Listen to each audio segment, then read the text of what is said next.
Hey, you're watching with Wendy, and today I'm going to show you how I made this basic t-shirt.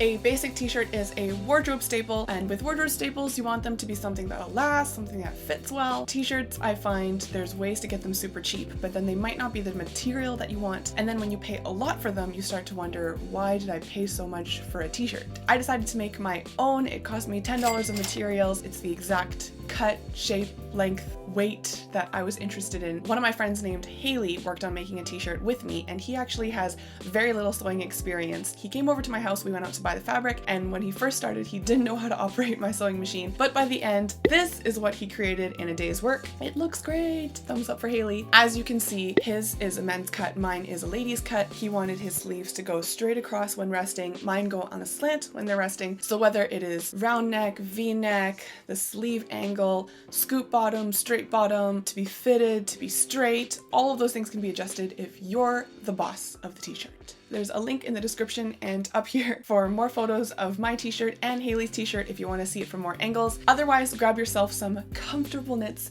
and keep watching to see how we made these t-shirts. Okay, taking two pieces of fabric and folding them both in half, I traced out the shape of the back of one of my t-shirts and then cut down the collar to be lower for just the front piece.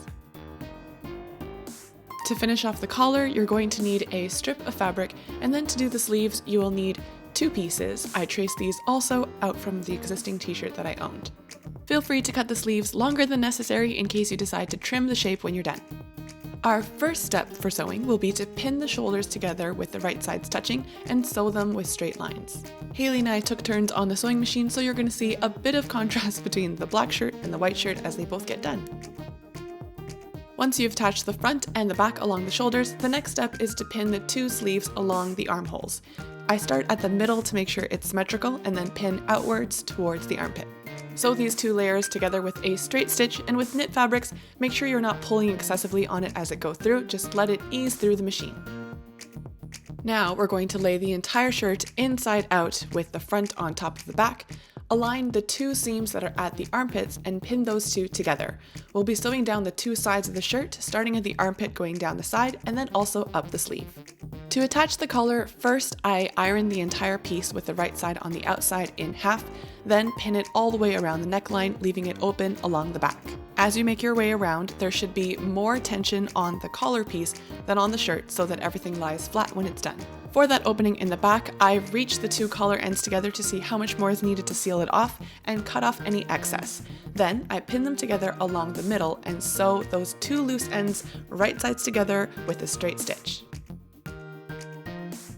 After that, I lay open the seam, fold the entire thing closed so that it's all hidden away, and then stitch that across the neckline to finish off the collar. Use a zigzag stitch if you want it to be extra stretchy, but if you want it to be nice and structured, use a straight stitch. Haley's shirt was not as stretchy of a material, so he hemmed the sleeves and the bottom by folding it in twice and doing a straight stitch. For me, my shirt was quite stretchy with the knit, and I wanted to keep it that way, so I folded it in once and used a simple zigzag to keep it flexible.